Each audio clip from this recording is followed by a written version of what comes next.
Sabar itu ternyata bukan asal sabar ketika menghadapi ujian. Tapi sabar itu ada 3. Sabar dalam taat, sabar dalam meninggalkan larangan, dan yang ketiga sabar menghadapi ujian. Maka yang ketiga saya terangkan sebuah hadis yang singkat.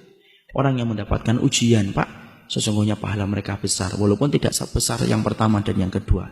Tapi Nabi kemudian menerangkan kepada kita, kelak pada waktu hari kiamat, Allah itu akan membagi manusia jadi 2. Yang pertama, ahlul afiyah, ahlul musibah, ahlul afiyah. Dalam riwayat Ibnu Majah, Rasulullah itu bersabda, manusia nanti ketika dikumpulkan di padang mahsyar dibagi menjadi 2. Ada yang pertama ahlul musibah, yang kedua ahlul afiyah. Ahlul musibah itu siapa?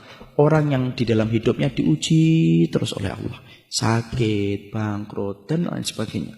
Ini namanya ahlul musibah. Ada yang kedua, ahlul afiyah. Ahlul afiyah itu jarang diuji, jarang sakit, jarang kemudian mendapatkan musibah dalam hidupnya. Bapak tahu, perintahnya Allah pertama kali kepada malaikat, uhsubu ahlul musibah. Hisab dulu ahlul musibah dulu. Yang ahlul musibah dihisab dulu, Pak. Dihisab, ditimbang, lalu kemudian ahlul musibah itu para malaikat berkata, ya Allah, ahlul musibah itu sudah habis. Tinggal dikit dosa-dosanya karena ditebus dengan berbagai macam musibah-musibah yang dulunya engkau berikan kepada mereka dalam kehidupan di dunia. Tinggal dikit saja. Kemudian Allah berfirman, u'tuhum salasan, kasih mereka 3. 1, khairan, kasih mereka surga. 2, afiyah, kasih mereka kekuatan. Kenapa, Pak? Siapapun di antara Bapak dan Ibu di sini yang mendapatkan ujian, pasti kekuatannya berkurang. Sakit, yang dulunya biasa lari 2 kilo menjadi lari 1 kilo. Pasti berkurang. Diganti oleh Allah dengan kontan di akhirat. Kasih mereka kekuatan untuk mengganti kekuatan yang aku ambil ketika aku memberikan ujian bagi mereka di dunia. Dan yang ketiga, mangzilah. Kasih mereka tempat yang tinggi di surga. Tempat itu tidak bisa diraih dengan sholat. Tempat itu tidak bisa diraih dengan sedekah. Tapi tempat itu hanya bisa diraih dengan orang yang sabar ketika mendapatkan ujian. Dinaikkan itu ahlul musibah ke tempat yang tinggi. Sampai ahlul afiyah melihat itu mendoakan kepala mereka ke atas. Saking tingginya ahlul musibah ketika ditempatkan oleh Allah. Lalu kemudian ahlul afiyah berkata, ya Allah, kalau setiap dibalik ujian akan mendapatkan kedudukan setinggi itu di surga. Dan begitu mudahnya mereka dihisab karena sudah berkurang dosa-dosa mereka. Tolong ya Allah, hidupkan kami sekali lagi. Hidupkan kami sekali lagi. Kasih ujian kami. Potong-potong daging-daging kami. Daging-daging kecil dan kami masih hidup. Tidak apa-apa. Selama kami mendapatkan 3 yang kamu berikan kepada musibah ketika di dunia. Tapi tidak ada lagi balik ke dunia itu.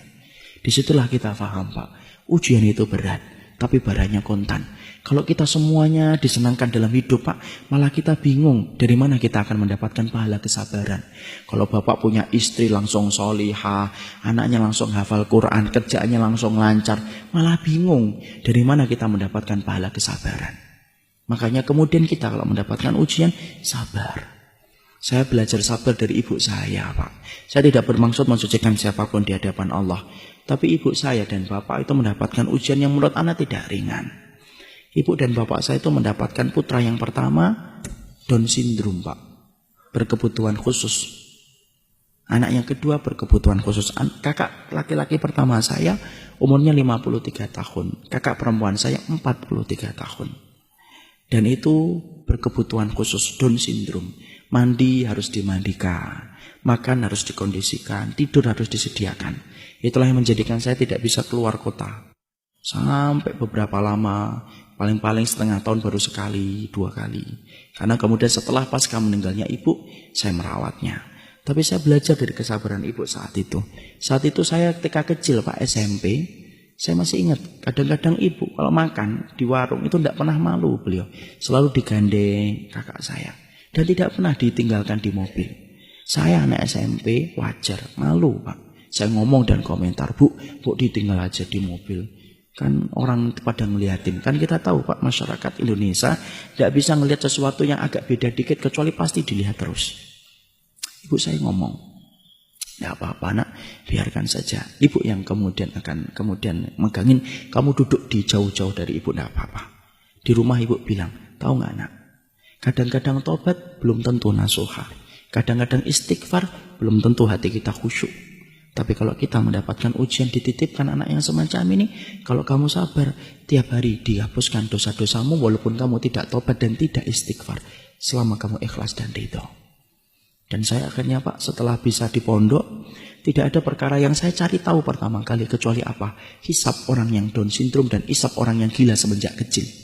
Orang gila itu para ulama bagi dua. Gila setengah perjalanan hidupnya, maka mereka dihisab. Ada yang gila yang kedua, Pak. Gila dari kecil, Down syndrome dari kecil. Maka mereka itu tidak dihisab oleh Allah.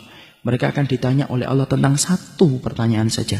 Ata'rifuni, kamu kenal dengan saya atau tidak? Kalau anak-anak itu menjawab, iya kami kenal engkau ya Allah. Langsung Allah masukkan ke surga. Tidak ada hisab sholat, tidak ada hisab puasa, tidak ada hisab amal apapun. Karena mereka bukan mukallaf dalam kehidupan di dunia. Makanya saya ingat betul ketika ibu saya pernah nyisirin kakak saya. Ibu saya kemudian ngomong kepada kakak saya, nak, nanti kalau kamu sudah di surga, jangan lupakan ibu ya, jangan lupakan bapak, jangan lupakan adikmu. Karena kamu nanti insya Allah menjadi penduduk surga. Karena Allah cabut kenikmatan sementara di dunia dan pasti Allah balas di akhirat. Kakak saya tidak ngerti apa-apa ya, cuma diusap-usap kepala ibu saya. Dan sampai hari yang terakhir, ibu saya masih memandikan, masih kemudian mengganti bajunya. Sampai malamnya beliau terserang dengan jantung. Selama 51 tahun beliau merawat itu. Dan saya belajar di situ apa? Ahlul musibah itu berat. Tapi akhirnya manis bagi orang yang ridho dan orang yang ikhlas. Maka siapapun hari ini yang sedang diuji oleh Allah, sabar. Moga-moga Bapak kalau dimasukkan kepada ahlul musibah yang mendapatkan 3. Khairon, afiyah, dan mangzilah. Tapi kalau mendapatkan ahlul afiyah yang bersyukur sama Allah. Barakallahu fikum.